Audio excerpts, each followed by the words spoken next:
Bapak Ibu sidang jemaat yang dikasihi oleh Tuhan, dalam akta liturgi kita pada pagi hari ini ada akta pengakuan dosa dan berita anugerah. Di situ ada lagu NJNE 13 Oh Tuhan Yesus yang mungkin baru kita dengar ataupun yang kita sudah dengar tapi jarang kita nyanyikan. Mari kita bersama-sama belajar tentang lagu ini agar ibadah kita boleh berlangsung dengan hikmat.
Demikian, terima kasih.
Shalom dan selamat pagi, sidang jemaat yang sama dikasihi Tuhan.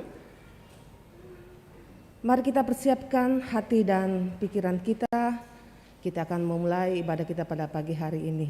Dan ibadah kita pagi hari ini akan dipimpin oleh Bapak Pendeta Petrus Tangkialo. Saya jemput kita bangkit berdiri. Kita menyanyi dari PKJ 2, Mulia, Mulia namanya.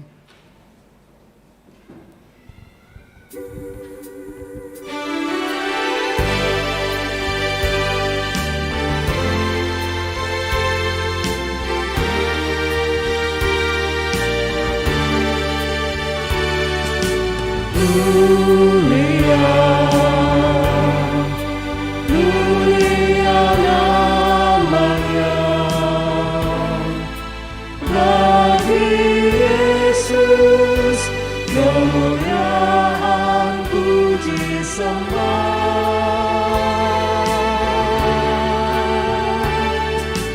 Mulia, kekuasaannya memberi berkat bagi jemaat, bersyukurlah.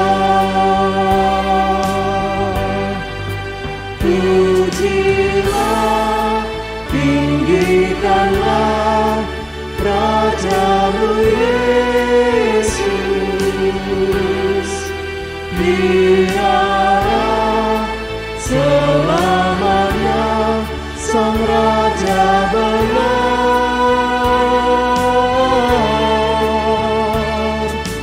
Mulia, mulia namanya, sampai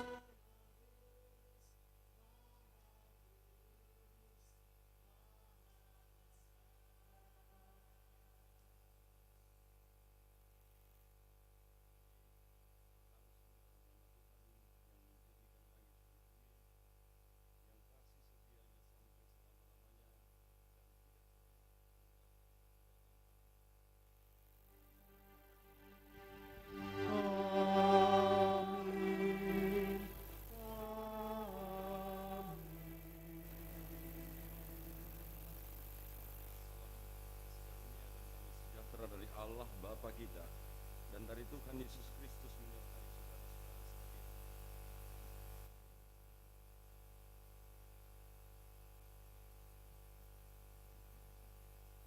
Bapak Ibu, kita akan membaca Mazmur secara berbalasan yang terambil dari Mazmur 19 ayat 1 sampai 15. Mazmur 19 ayat 1 sampai 15.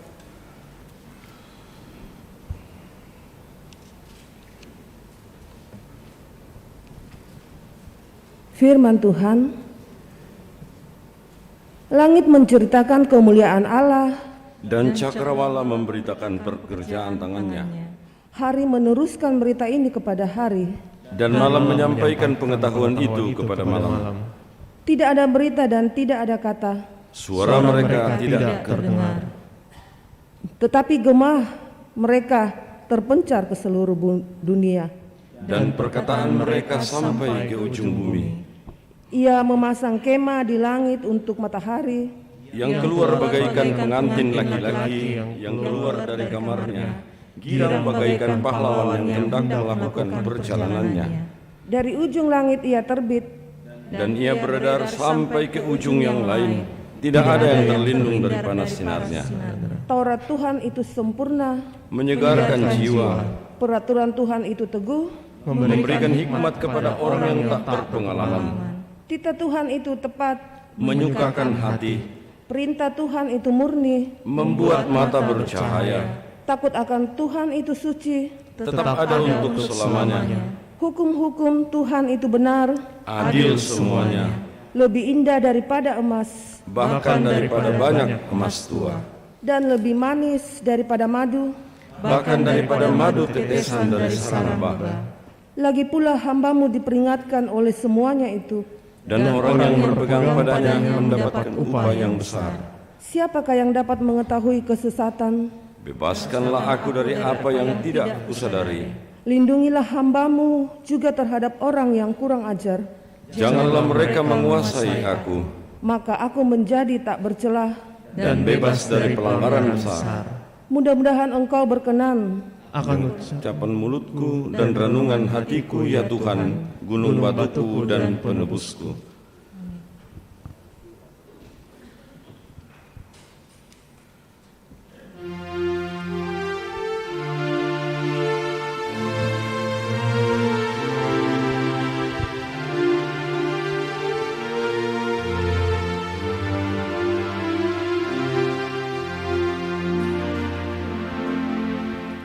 selamat bahagia orang yang benar, yang menuruti Taurat Tuhan Allah, yang pada firman suka mendengar, sungguh mencari Dia dan jalannya. Kiranya rahmat Tuhan yang besar menuntun daku juga selamanya.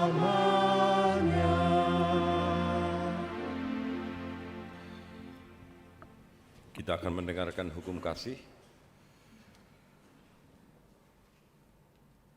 Jawab Yesus kepadanya, "Kasihilah Tuhan Allahmu dengan segenap hatimu, dan dengan segenap jiwamu, dan dengan segenap akal budimu. Itulah hukum yang terutama dan yang pertama. Dan hukum yang kedua, yang sama dengan itu ialah, kasihilah sesamamu manusia seperti dirimu sendiri. Pada kedua hukum inilah tergantung seluruh hukum Taurat dan kitab para nabi." Kasih paling agung.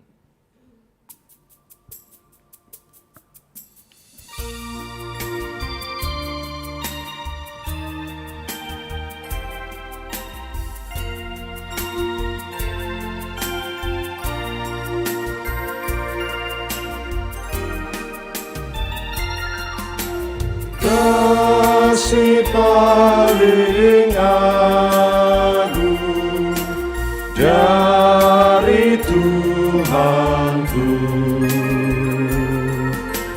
kini ku sadari di dalam hatiku. Yesus Maha Kasih dan Maha Kudus, korbankan dirinya agar ku ditebus. Dia menaklukkan maut dan dosaku. Dia memberikan segalanya untukku.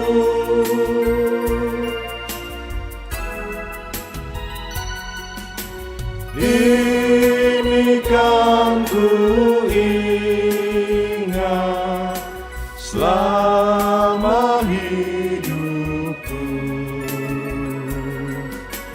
takkan ku lupakan sepanjang umurku. Kan ku beritakan sekelilingku dan ke ujung dunia sejauh kuatku. Apapun terjadi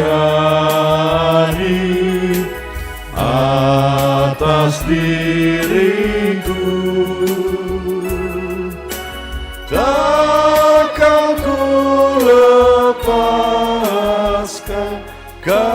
kasih-Mu Tuhanku.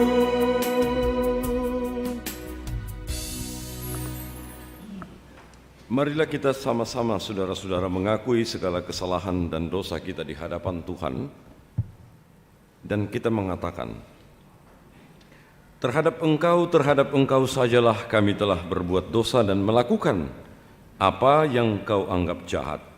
Kasihanilah kami ya Allah menurut kasih setia-Mu. Hapuskanlah pelanggaran kami menurut rahmat-Mu yang besar. Oh Tuhan Yesus.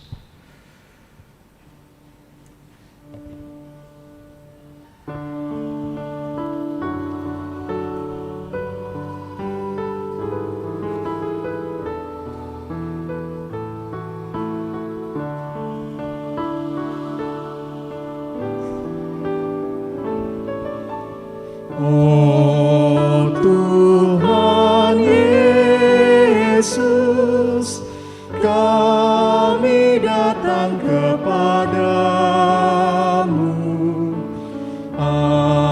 Ampuni kami yang penuh kesalahan,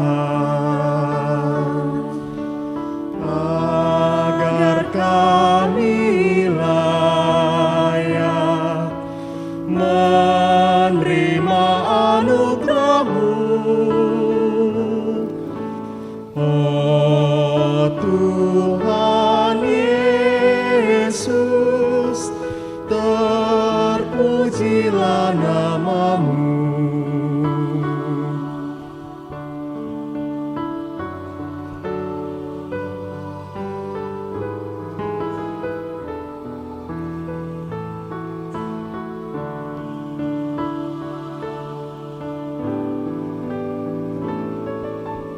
Oh Puang Yesus, saekanlah Kau kalemi ami pagari tumintu nasalaki kiurung si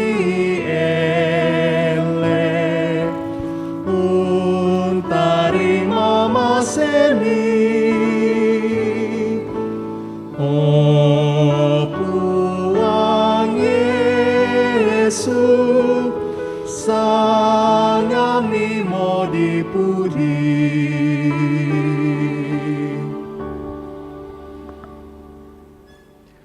Berita anugerah datang kepada kita sekalian. Kepada kamu sekalian yang tunduk mengaku dosa, berita anugerah dari Allah dinyatakan kembali. Karena begitu besar kasih Allah akan dunia ini, sehingga Ia telah mengaruniakan anaknya yang tunggal, supaya setiap orang yang percaya kepadanya tidak binasa, melainkan beroleh hidup yang kekal. Ya Tuhan, bimbing aku di jalanku.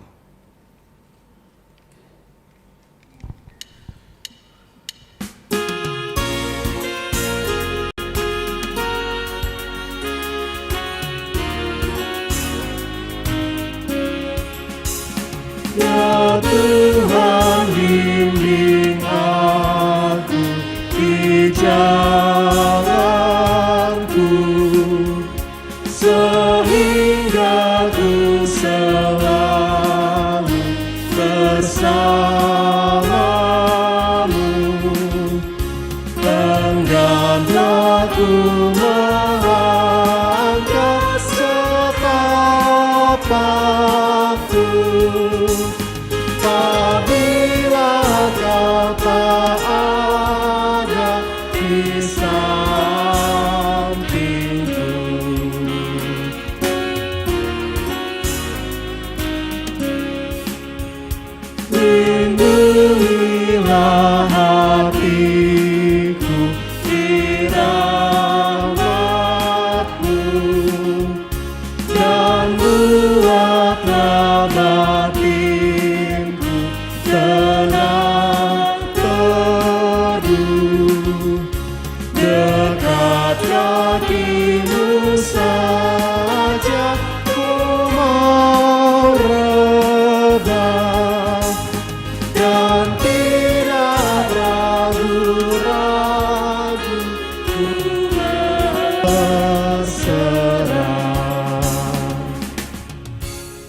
Sidang jemaat yang kekasih dalam Tuhan, kita akan memberikan tanda ungkapan syukur kita melalui persembahan.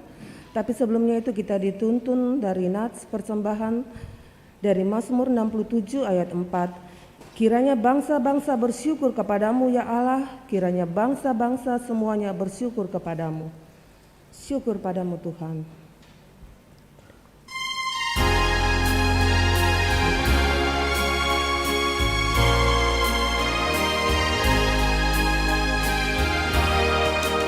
Syukur padamu ya Allah atas segala rahmat-Mu. Syukur atas kecukupan dari kasih-Mu penuh. Syukur atas pekerjaan walau tubuh pun lemah. Syukur atas kasih sayang dari sana dan tempat.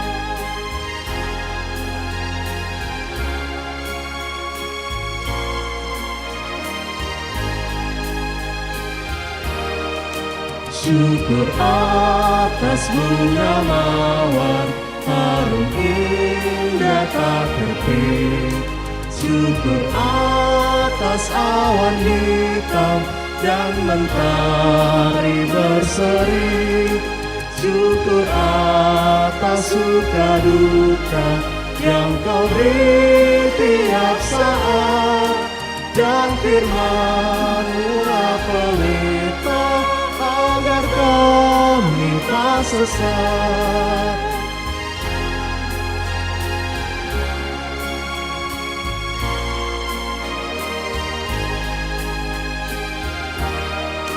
Syukur atas keluarga penuh kasih yang mesra.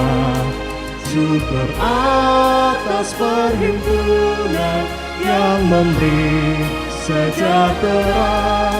Syukur atas kekuatan kala duka dan kesal.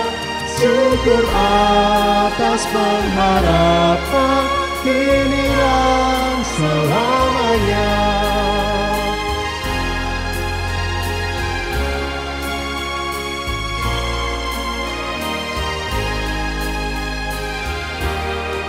Syukur padamu ya Allah atas segala rahmat-Mu. Syukur atas kecukupan dari kasih-Mu penuh. Syukur atas pekerjaan walau tubuh pun lemah. Syukur atas kasih sayang dari sangat dan teman.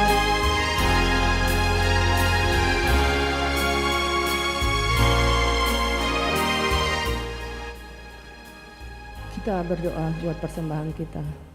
Segala puji dan syukur kami naikkan ke hadapan hadirat-Mu Tuhan, karena Engkau sudah memberikan kesempatan kepada jemaat-Mu di pagi yang indah ini untuk mengambil bagian dalam memberikan persembahan. Berkati persembahan yang sudah diberikan oleh jemaat-Mu Tuhan, biarlah dapat dipergunakan dengan baik dan bijaksana di dalam pelayanan gereja ini. Berkat-Mu yang masih ada pada jemaat-Mu, Tuhan berkati juga itu, mampukan kami untuk mempergunakan itu dengan bijaksana di dalam kehidupan kami masing-masing. Terima kasih Tuhan, haleluya, amin.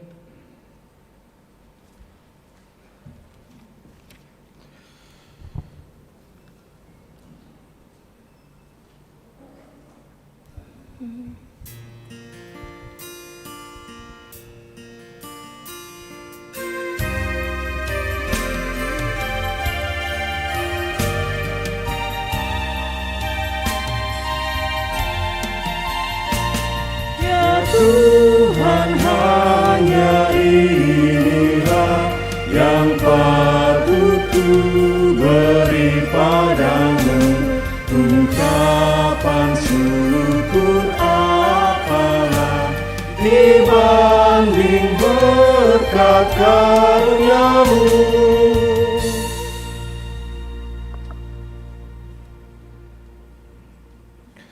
Saudara-saudara, tiba saatnya bagi kita semua untuk membaca mendengarkan firman Tuhan, baik yang ada dalam gedung gereja ini maupun yang ada di rumah melalui saluran live streaming pada saat ini. Dan oleh karena itu, karena kita menyadari bahwa kita semua adalah orang-orang yang berdosa, selalu berpotensi untuk melakukan kesalahan dan dosa di hadapan Tuhan, dan tidak mungkin ada kebenaran yang berdiri sendiri pada diri kita untuk memahami firman Tuhan. Mari kita memohon pertolongan kuasa Roh Kudus, mari kita berdoa. Terima kasih Tuhan apabila Engkau memberikan kesempatan kepada kami dalam ibadah ini untuk berada dalam hadirat-Mu, berhadapan dengan firman-Mu, dan juga untuk membacanya sekaligus memahaminya.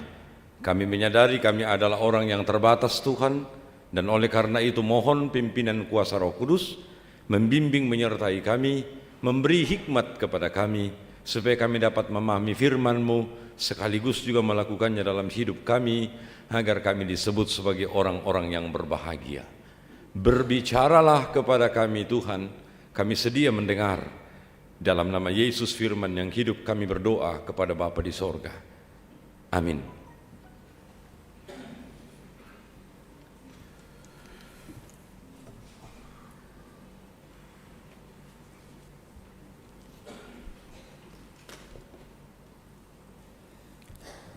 Jemaat yang kekasih dalam Tuhan, baik yang ada di ruang ibadah maupun yang ada di rumah.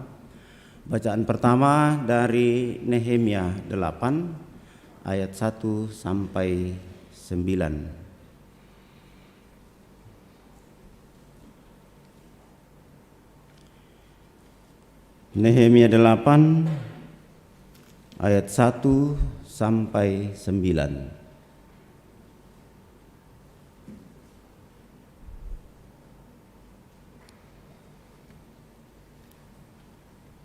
Baik, kalau kita sudah menemukannya, saya membacakannya untuk kita semua.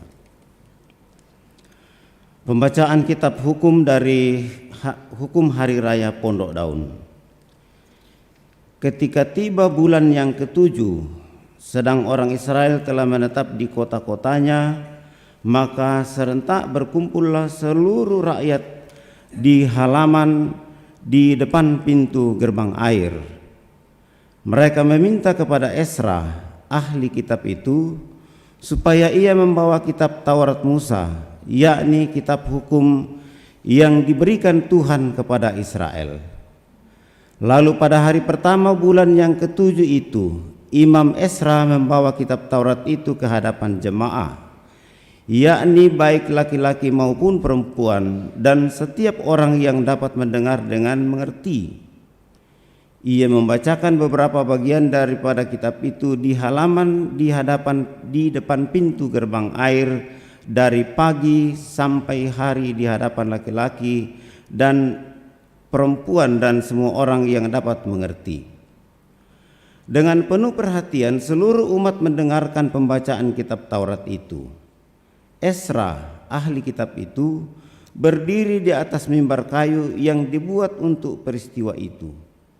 Di sisinya sebelah kanan berdiri Matika, Sema, Anaya, Uria, Hilkia, dan Maaseya.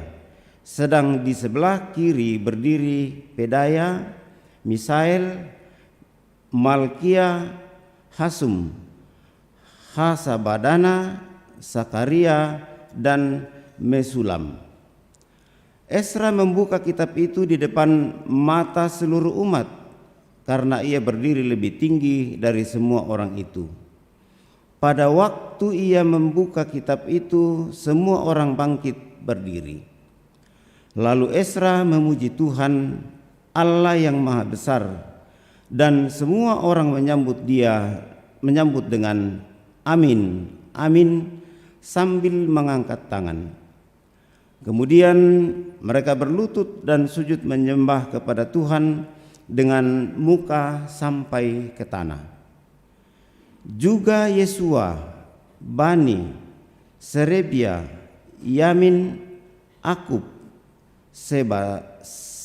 Sabetai, Hodia, Maaseya, Kelita, Asaria, Yosabat, Hanan, Pelaya, yang adalah orang-orang Lewi, mengajarkan Taurat itu kepada orang-orang itu, sementara orang-orang itu berdiri di tempatnya.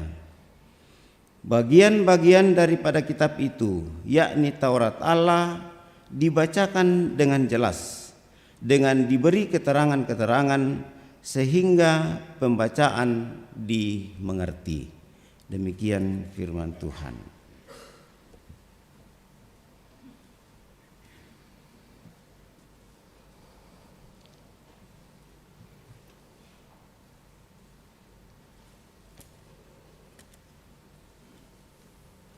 Bapak Ibu yang sama-sama dikasihi dalam Tuhan, pembacaan kita yang kedua terambil dari 1 Korintus 12 ayat 12 sampai ayat yang ke-31.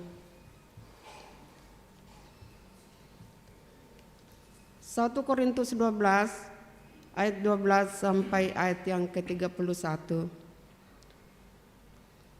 Firman Tuhan berbunyi demikian.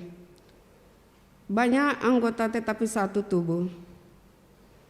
Karena sama seperti tubuh itu, satu dan anggota-anggotanya banyak, dan segala anggota itu, sekalipun banyak, merupakan satu tubuh, demikian pula Kristus. Sebab dalam satu roh, kita semua baik dan Yahudi, baik orang Yahudi maupun orang Yunani, baik budak maupun orang merdeka, telah dibaptis menjadi satu tubuh, dan kita semua diberi minum dari satu roh. Karena tubuh juga tidak terdiri dari satu anggota, tetapi atas banyak anggota.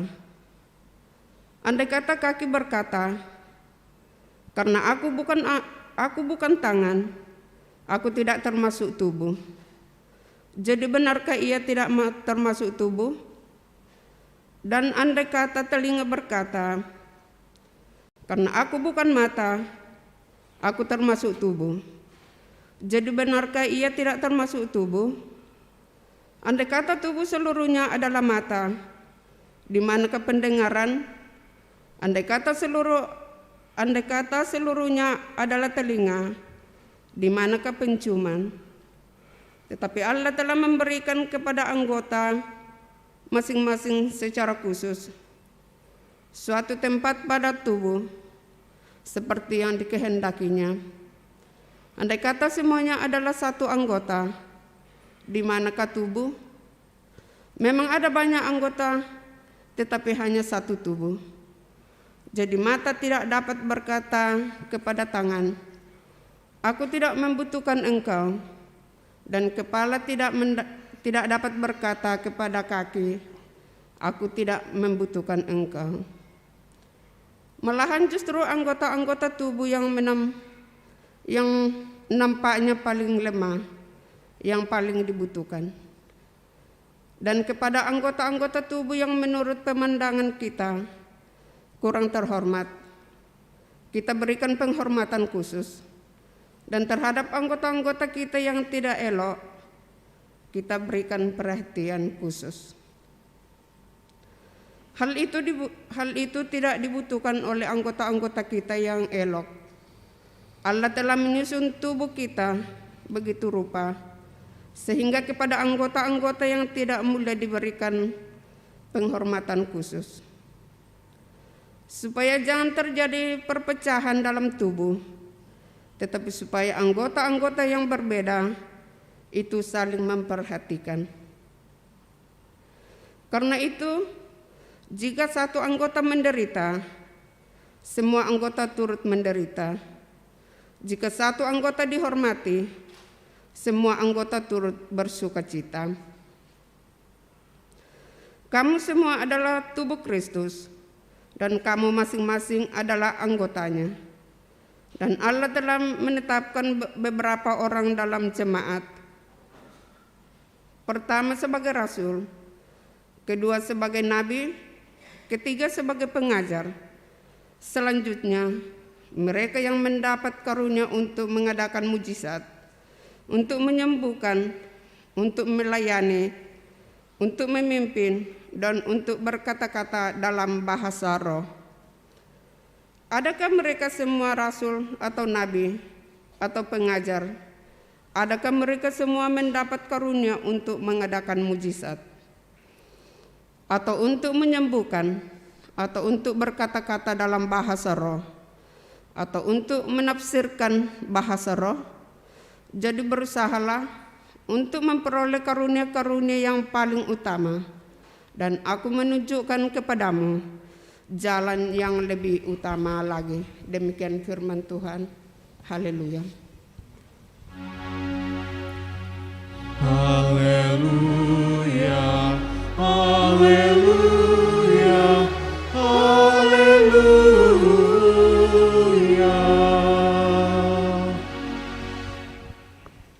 Kita akan mendengarkan firman Tuhan dari Injil Lukas pasal 4 ayat 14 sampai ayat yang ke-30. Injil Lukas pasal 4 ayat 14 sampai ayat yang ke-30.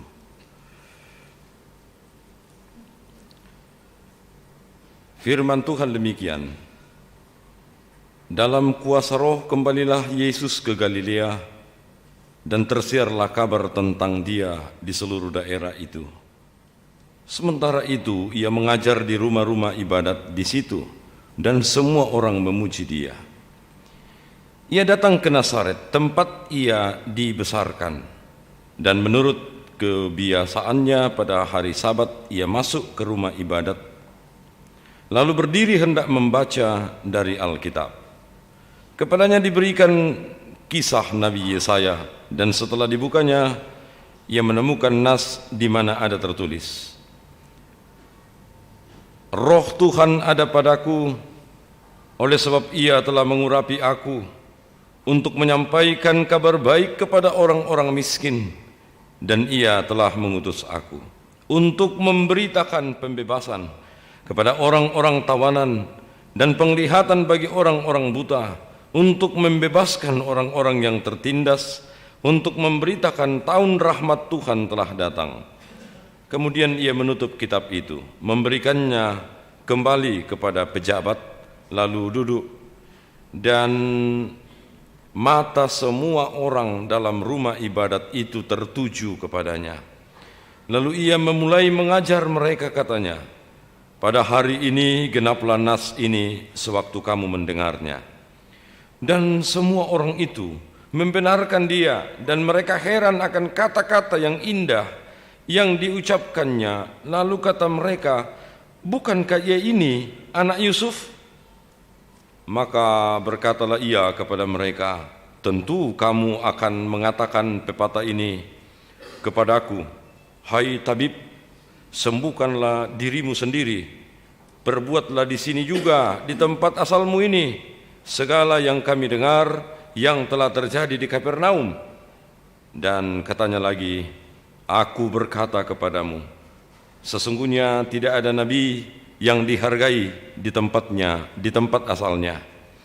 Dan aku berkata kepadamu, dan kataku ini benar, pada zaman Elia terdapat banyak perempuan janda di Israel ketika langit tertutup selama 3 tahun dan 6 bulan, dan ketika bahaya kelaparan yang hebat menimpa seluruh negeri. Tetapi Elia diutus bukan kepada salah seorang dari mereka, melainkan kepada seorang perempuan janda di Sarfat, di tanah Sidon. Dan pada zaman Nabi Elisa banyak orang kusta di Israel, dan tidak ada seorang pun dari mereka yang ditahirkan selain daripada Naaman orang Syria itu. Mendengar itu, sangat marahlah semua orang yang di rumah ibadat itu. Mereka bangun lalu menghalau Yesus keluar kota dan membawa Dia ke tebing gunung tempat kota itu terletak, untuk melemparkan Dia dari tebing itu. Tetapi Ia berjalan lewat dari tengah-tengah mereka lalu pergi. Amin. Kure semangat puang. Kidung Jemaat 52 bait yang kedua.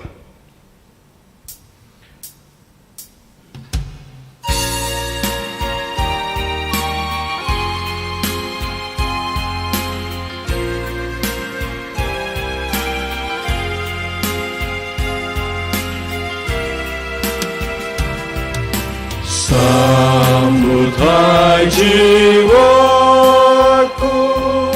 sabda Tuhan Allah, Ia setiawan, adil tindakannya, tiada kecurangan, janjinya mulia. Pasanglah telinga dan dengarkan Dia.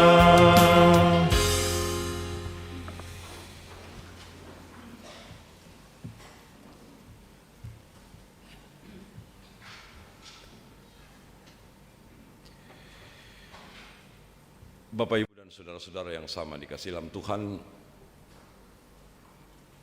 dalam ibadah hari Minggu hari ini, kita diperhadapkan dengan tema menghargai dan bersukacita atas Taurat Tuhan, atas firman Tuhan.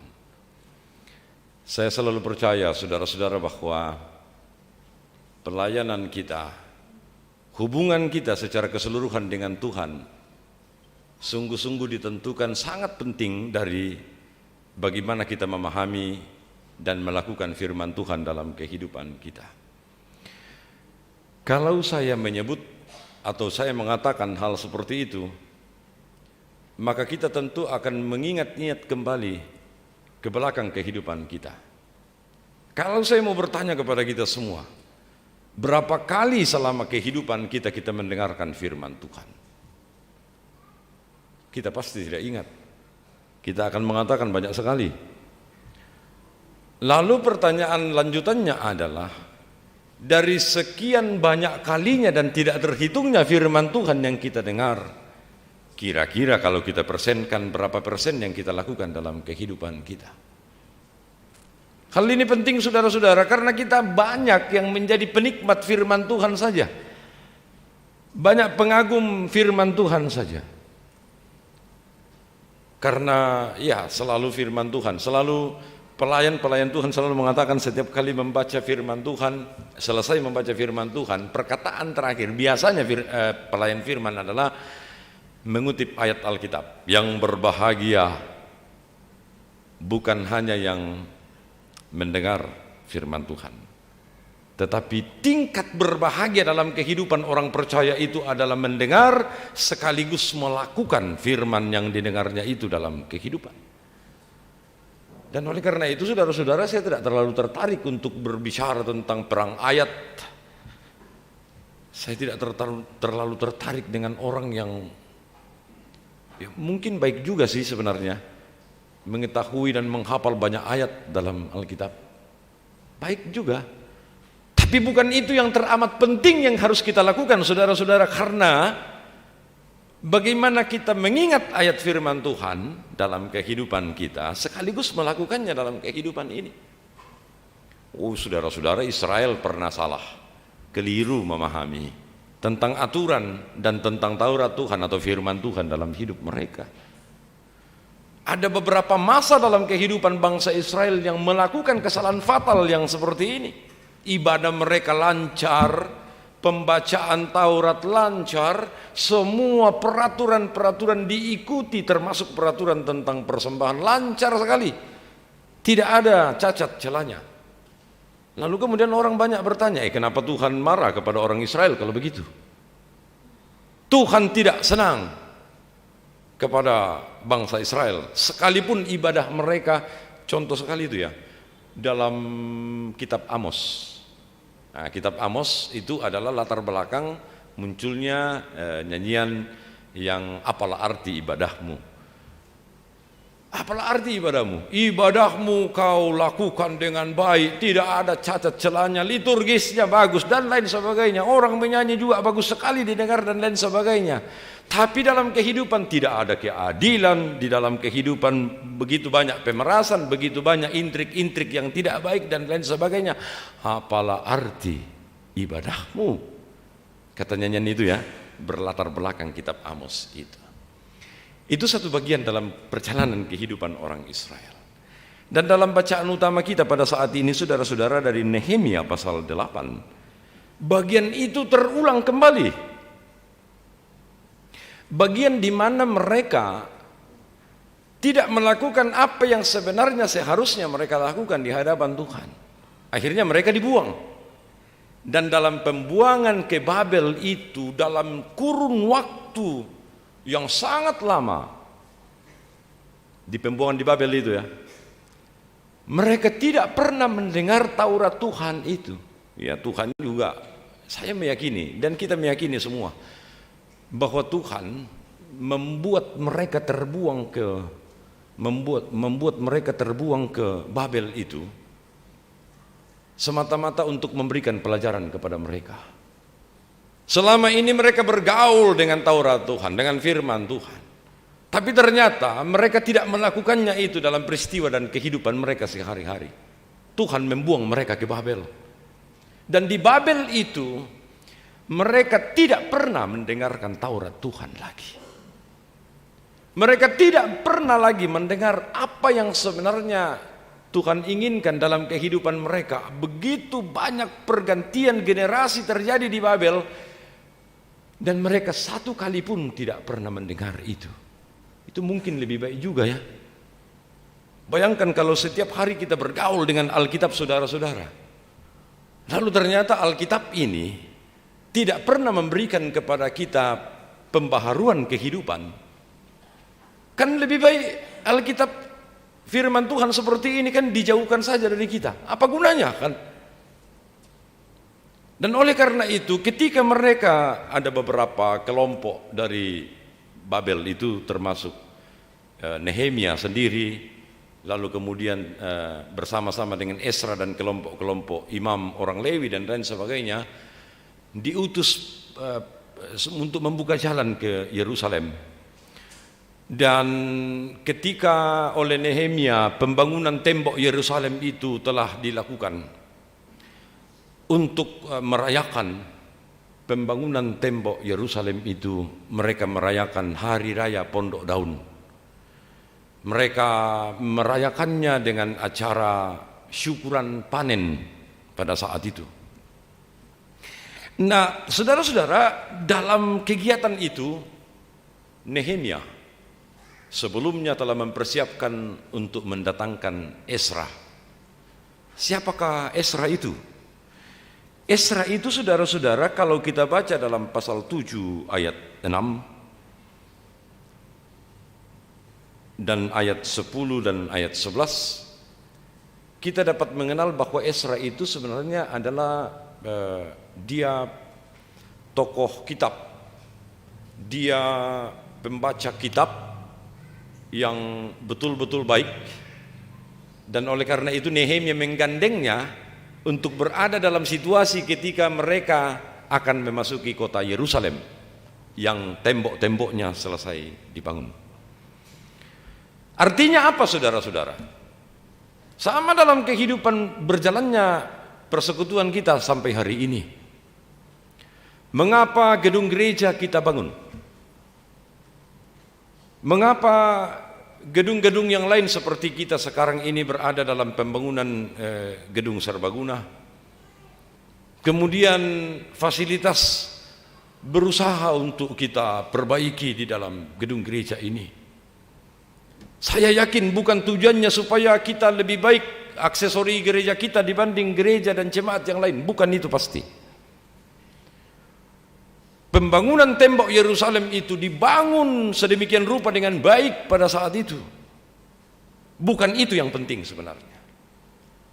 Tetapi yang paling penting berikutnya adalah ketika pemahaman iman dikembalikan kepada orang Israel yang berpuluh-puluh tahun, bahkan begitu banyaknya waktu yang tersita di mana mereka belum pernah mendengar lagi Taurat Tuhan dan firman Tuhan dalam hidup mereka.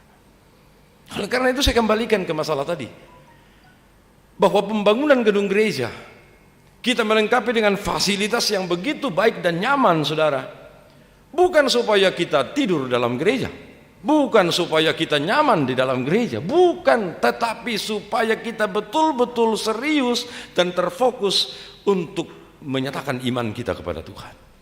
Itu tujuannya, supaya segala sesuatu yang kita lakukan dengan apa yang ada, apa yang kelihatan dan lain sebagainya, kita melakukannya dengan baik. Bayangkan kalau tidak ada fasilitas di dalam gedung gereja seperti ini, kita masih akan mendengar riuh redahnya suara-suara kendaraan di luar, begitu banyaknya hal-hal yang mengganggu perhatian kita untuk terfokus kepada Tuhan. Maka ya sama saja, apalagi kalau kita mendengarkan firman Tuhan seperti ini dan banyak gangguan. Saya ketika memimpin ibadah, lalu ya misalnya dalam ibadah-ibadah di rumah-rumah, lalu banyak orang terlambat. Bayangkan sementara pemberitaan firman lalu banyak orang terlambat, tuan rumah kemudian mengatakan, oh no kok indo komite, oh maling geser kursi dan lain sebagainya.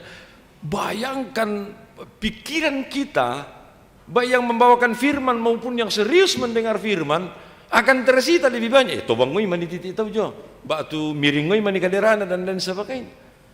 Kita tidak terfokus sama sekali kepada apa yang mau dikatakan oleh firman itu, apa yang mau dibuka oleh firman itu. Saya ingin mengatakan begini, saudara-saudara, pemberitaan firman itu begitu pentingnya, bukan hanya kepada seorang pelayan firman seperti saya yang harus mempersiapkan diri dengan baik, memulai banyak hal itu dengan baik dalam persiapan yang baik. Bukan hanya itu, saudara, tapi bagi kita semua. Mengapa? Pemberitaan firman itu adalah pemberitaan firman yang menyangkut tentang keseluruhan dari diri Allah sendiri. Dalam firman itu, saudara-saudara, kita menemukan kebenaran tunggal. Dan oleh karena itu setiap kali kita mempunyai masalah, setiap kali kita mempunyai persoalan kehidupan, tidak ada hal atau bagian dalam kehidupan ini yang bisa memberikan jalan keluar yang sempurna selain daripada firman Tuhan ini. Mengapa? Karena firman Tuhan ini menyatakan watak Allah dan kehidupan Allah sendiri. Oleh karena itu, saudara-saudara, setiap kali membaca firman Tuhan, saya selalu mengajak kita untuk menyadari diri kita ini.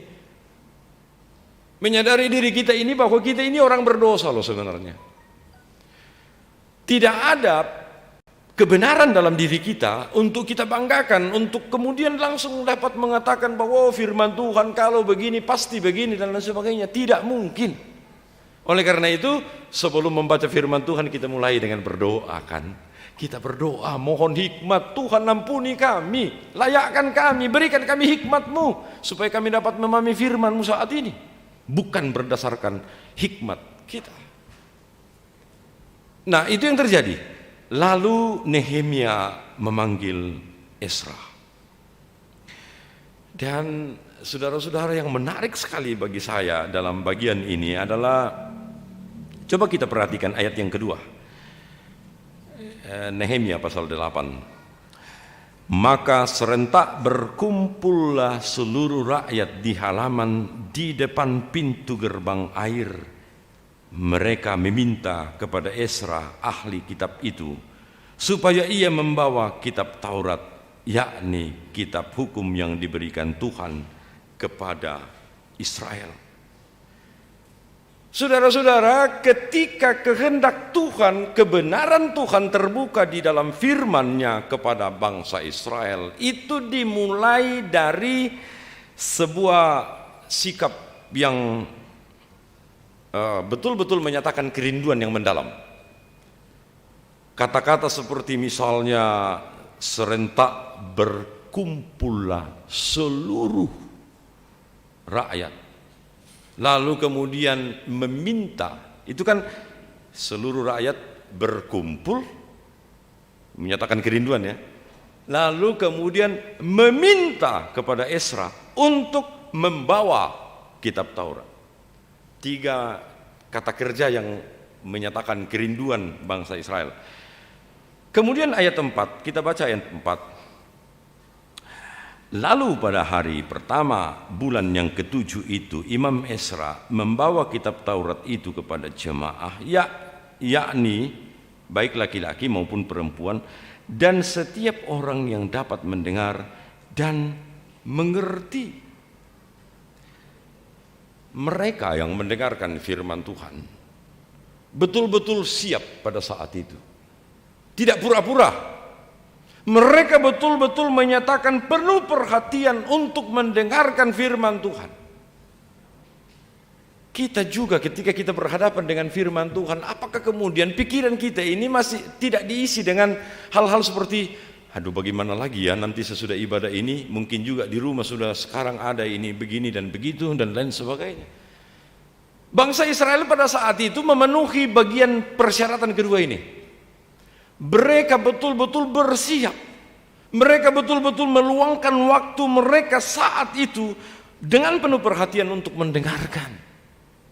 Dan itu yang luar biasa. Lalu kemudian kita lihat buktinya ayat 5 sampai 8, ayat 6, ayat 7, ayat 6 dan sampai ayat yang ke-7, bahkan sampai ayat yang ke-8.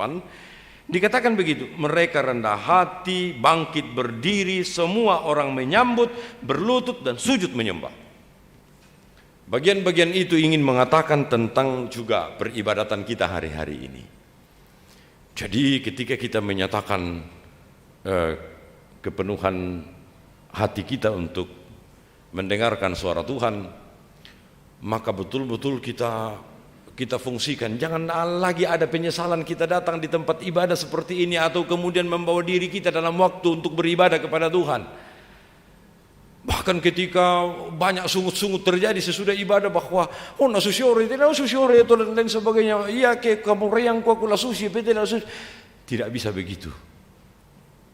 Karena waktu kita telah kita berikan untuk Tuhan. Waktu seperti ini telah kita persiapkan untuk Tuhan, dan kita percaya di dalam bagian ibadah seperti ini Tuhan akan sungguh-sungguh memberkati dan mengasihi kita. Bagian pentingnya yang ingin kemudian saya angkat saudara-saudara adalah ketika firman Tuhan tadi mengatakan Ezra berdiri, kitab itu ya, ahli kitab ini, Ezra berdiri. Lalu dia membawakan atau membacakan hukum Taurat. Menariknya saudara-saudara, karena Ezra tidak hanya membaca begitu saja, tetapi juga menjelaskan. Itu kan sama dengan teori khotbah atau homiletika sekarang ini. Kita tidak hanya membaca firman Tuhan, tetapi kemudian kita juga harus menjelaskan apa arti dari firman Tuhan itu dalam kehidupan kita.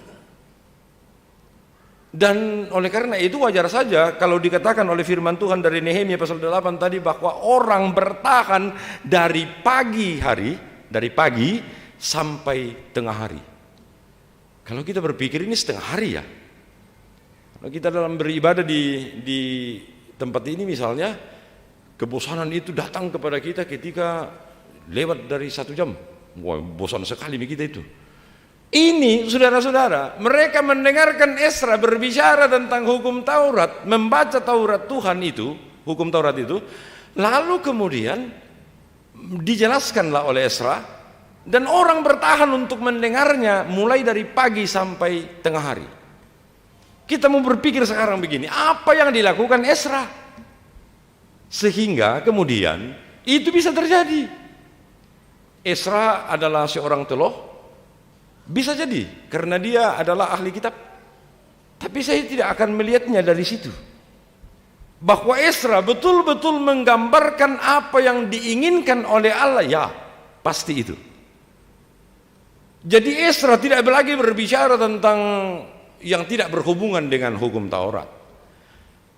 Ezra pasti pada saat itu tidak akan pernah mengambil aplikasi-aplikasi yang membuat orang mungkin tertawa dan lain sebagainya. Mungkin juga tidak ya. Karena dikatakan oleh Alkitab tadi, Ezra hanya membaca hukum Taurat dan menjelaskannya, dan orang tenang sekali mendengar. Mengapa? Karena orang Israel pada saat itu pertama sudah menyiapkan hati, menyiapkan dirinya, betul-betul bersukacita, memahami bahwa Allah hadir dalam keberadaan mereka saat itu, dan apapun yang mereka dengar dari Ezra itu pasti akan didengarnya sampai kapanpun. Itu pernah terjadi lagi dalam Kisah Para Rasul pasal 2, saudara-saudara. Iya kan? Kalau kita berpikir, mengapa Petrus ini latar belakangnya siapa ini? Rasul Petrus ini nelayan kan? Dia bukan ahli teologi ya. Dia bukan seorang penafsir Alkitab yang hebat, tidak, bukan itu, saudara. Tapi mengapa ketika dia berkhotbah di Serambi Salomo, dia mengutip 2 bagian Alkitab, bahkan 3 ya. Pertama dari kitab Yoel, dan 2 bagian yang lain itu adalah dari kitab Mazmur, apa yang dikatakan oleh Daud. Dan terakhir uraian khotbah di Serambi Salomo itu, Rasul Petrus kemudian mengatakan, dan itu dipenuhi dalam Yesus Kristus yang telah kamu salibkan, itu yang oleh Allah sendiri menyatakan keselamatan bagi kita semua. Milalora kamu naatai, milalora salipi. Nah yamu ya juru selamat tato, tapi male kamu misalib. Kan begitu. Dan lihat hasilnya. Kisah Para Rasul pasal 2 ayat 41. Dikatakan di sana bahwa begitu banyak orang terharu mendengar itu lalu memberi diri untuk dibaptis, dan lihatlah khotbah Petrus yang sederhana itu. Khotbah Petrus yang bukan seorang teologi itu betul-betul dapat membuat orang, ditambahkan pada saat itu 3.000 orang lebih mendengar khotbah yang sederhana, serentak kemudian lebih dari 3.000 orang dibaptis. Apa yang terjadi di situ, saudara-saudara? Berapi-api Petrus berkhotbah? Tidak juga ya. Apa yang dikatakan oleh Petrus? Betul-betul firman Tuhan. Betul-betul sesuatu yang berkenaan dengan kehidupan saat itu. Betul-betul yang berkenaan dengan ketika kita menjalani kehidupan ini, harusnya kita sadar bahwa Allah itu telah menganugerahkan keselamatan kepada kita di dalam diri anaknya Yesus Kristus. Fokuslah kita ke situ. Tapi kita ini kebiasaannya adalah begini dan masih begitu. Ya sudah, sama seperti ketika kita baca dalam berita Injil tadi, Yesus datang di Nazaret. Lalu kemudian Yesus membuka bagian dari firman Tuhan. Ya. Lalu kemudian banyak orang mengatakan, indah duka ya teh, bukankah dia anak Yusuf? Tukang kayu kan, bapaknya ini. Lalu kemudian Yesus mengatakan, ya memang begitulah dari dulu. Seorang nabi tidak akan pernah dihargai di tempat asalnya sendiri, ya kan begitu. Lalu kemudian 2 contoh diangkat oleh Yesus. Pernah terjadi kelaparan, begitu banyaknya perempuan janda di Israel, tapi tidak ada yang ditolong oleh Nabi. Yang ditolong itu justru perempuan Sarfat, janda di Sarfat itu yang bukan orang Israel. Atau ada tiba masa di mana Nabi Elisa itu, begitu banyaknya orang kusta di Israel ini, tapi yang ditolong oleh Tuhan siapa melalui Nabi Elisa? Naaman, bukan orang Israel lagi nih. Mengapa? Nazaret dengan Kapernaum berbeda. Nazaret sekalipun tempat di mana Yesus kemudian beranjak dewasa, di sana tempat main kecilnya sampai kemudian dewasa, memulai pelayanannya di Nazaret. Tapi pertanyaan begini, dalam Injil Markus pasal 6 dikatakan begini, Yesus saja heran mengapa dia tidak bisa mengadakan mujizat di Nazaret, padahal itu tempat dia berasal kan. Mengapa dia tidak bisa dan tidak pernah melakukan tanda mujizat di Nazaret itu? Karena itu orang selalu memandang enteng kan. Orang selalu kemudian melihat dari sisi bungkusnya Yesus itu di Nazaret. Sementara di tempat yang lain Yesus merubah air menjadi anggur, Yesus berjalan di atas air, Yesus membangkitkan orang mati. Semuanya bukan di Nazaret, di tempat yang lain. Dan oleh karena itu menjadi perhatian juga bagi kita sekarang ini, saudara-saudara, bahwa ternyata ketika kita masih merasa bahwa ada sesuatu yang bisa kita tinggi-tinggikan dalam kehidupan kita, percayalah Tuhan tidak akan pernah menyatakan mujizatnya dalam hidup kita, dalam persekutuan kita. Ketika kita masih bertahan dengan sesuatu yang kemudian menjadi kebanggaan pribadi dalam diri kita, percayalah, pengalaman Nazaret memberikan petunjuk kepada kita, Tuhan tidak akan berbicara lebih baik dalam kehidupan dan persekutuan kita. Oleh karena itu, mari di dalam kehidupan kita ke depan ini, kita fokus kepada apa yang dikatakan oleh Tuhan melalui firman-Nya.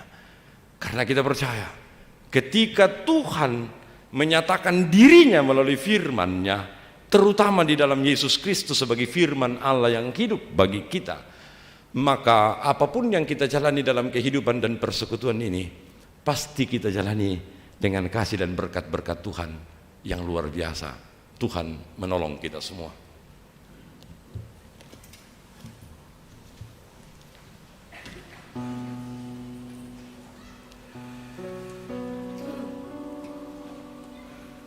Saudara-saudara yang sama dikasihi dalam Tuhan, seringkali dalam perjalanan kehidupan ini kita kalut, kita bingung, kita bertanya-tanya apa yang harus kita lakukan dengan semua hal yang sepertinya memberikan penderitaan dan pergumulan terus-menerus dalam hidup kita. Mulailah hari ini untuk menyadari, memahami bahwa firman Tuhan terbuka untuk kita selami dalam hidup kita. Firman Tuhan di dalam penampakan wujud manusia di dalam Yesus Kristus betul-betul datang mengingatkan kita bahwa kehidupan kita berharga di hadapan Tuhan, dan harusnya kita jalani berdasarkan keinginan Tuhan di dalam hidup ini, hari ini, dan juga di masa yang akan datang. Mari kita berdoa.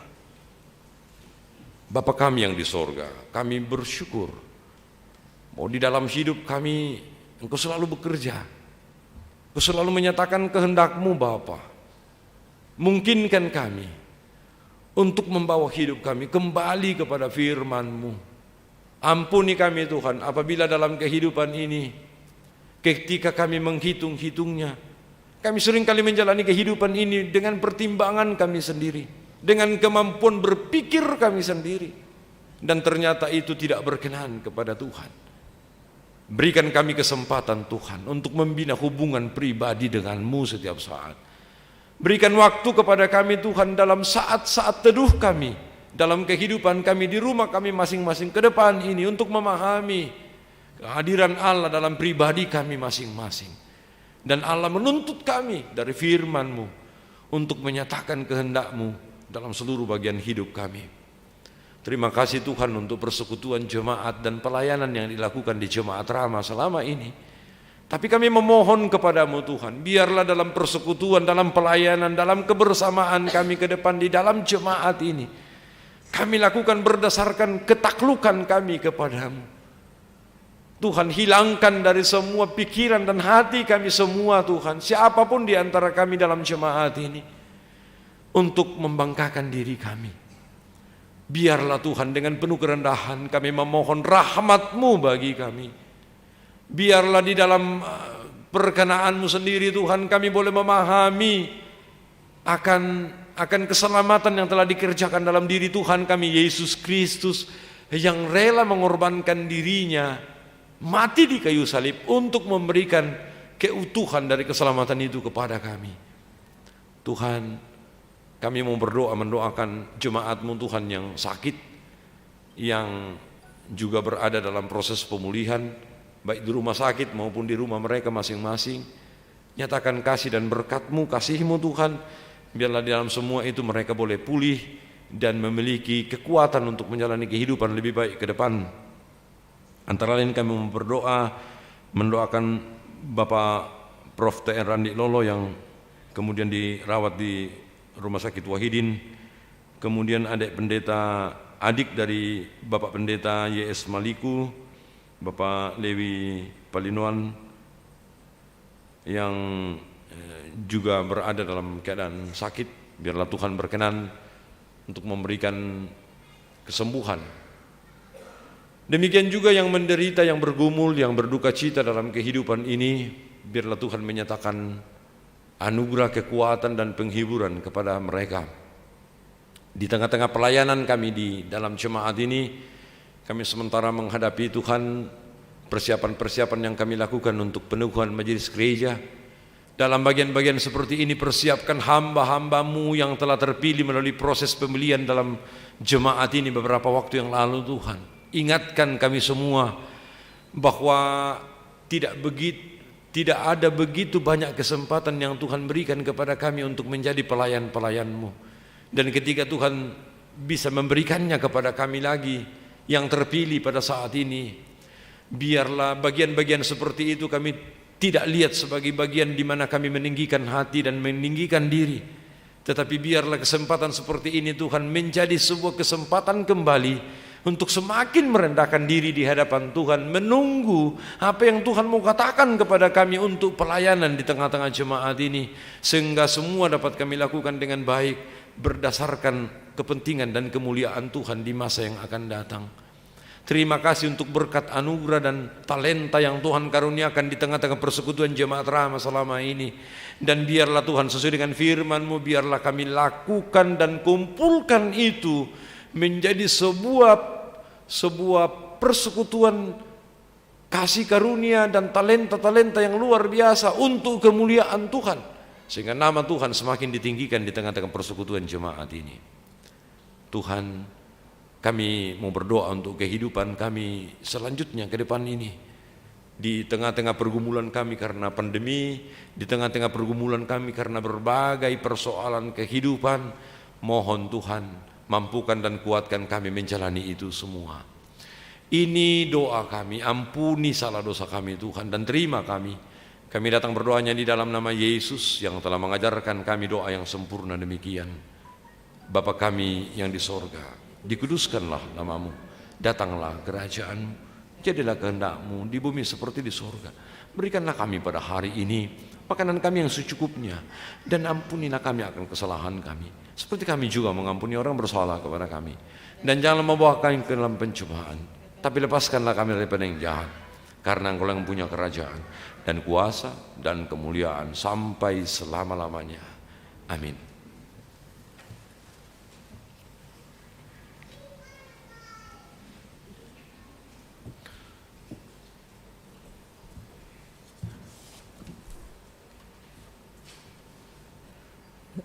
Penekanan Warta Jemaat Minggu 23 Januari 2022. Yang pertama, ibadah minggu di masa pandemi. Disampaikan bahwa selama masa pandemi, ibadah minggu tetap dilaksanakan 3 kali, yakni pukul 6, 9, dan 17 WITA.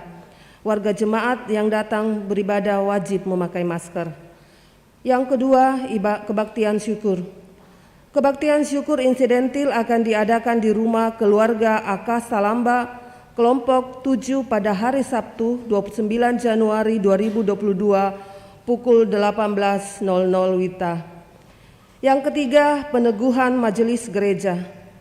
Berdasarkan keputusan sidang majelis Jemaat Rahmat tanggal 22 Januari 2022, disampaikan bahwa peneguhan majelis gereja, penatua dan diaken terpilih periode 2022-2024 Jemaat Rahmat yang sedianya dilaksanakan pada hari Minggu 30 Januari 2022 pukul 9.00 WITA diundur pelaksanaannya ke hari Minggu tanggal 6 Februari 2022. Yang keempat, penyampaian disampaikan kepada segenap warga jemaat bahwa kebaktian rumah tangga akan dimulai kembali pada bulan Februari 2022. Untuk itu diharapkan kelompok 1 sampai dengan 9 memasukkan jadwal KRT-nya ke Komisi Ibadah dan Liturgi.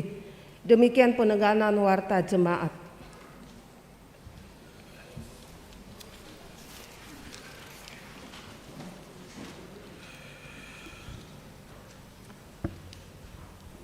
Pengantar hidup baru.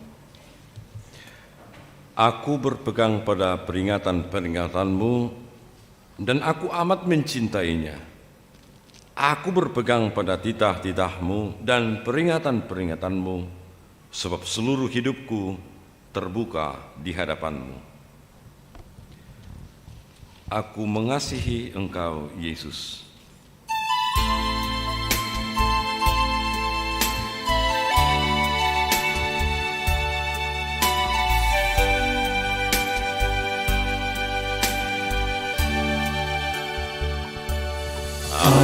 mengasihi Engkau Yesus dengan segenap hatiku. Aku mengasihi Engkau Yesus dengan segenap jiwaku. Ku renungkan firman-Mu siang dan malam, ku pegang perintah-Mu dan ku lakukan. Engkau tahu ya Tuhan, tujuan hidupku hanyalah untuk menyenangkan hati-Mu.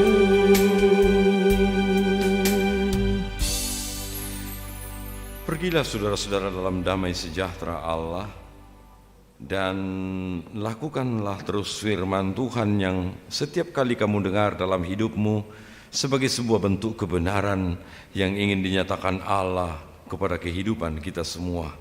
Arahkanlah hatimu sekarang kepada Tuhan dan terimalah berkat-Nya. Tuhan memberkati engkau dan melindungi engkau. Tuhan menyinari engkau dengan wajah-Nya dan memberi engkau kasih karunia. Tuhan menghadapkan wajah-Nya kepadamu dan memberi engkau damai sejahtera. Amin. Kita tutup ibadah pagi hari ini dengan menyanyi dari Kidung Jemaat 346.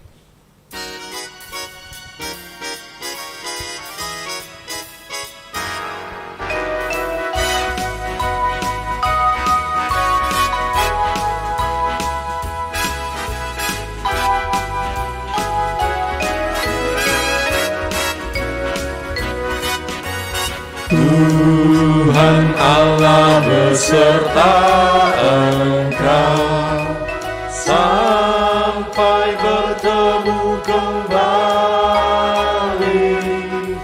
Kasih Kristus mengawali. Tuhan Allah beserta engkau sampai bertemu. Sampai lagi kita bertemu, sampai bertemu. Tuhan Allah beserta engkau.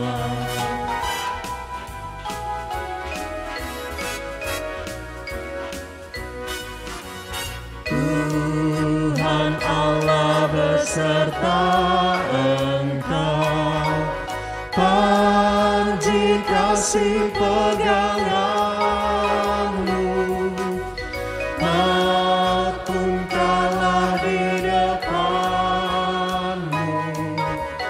Tuhan Allah beserta engkau, sampai bertemu.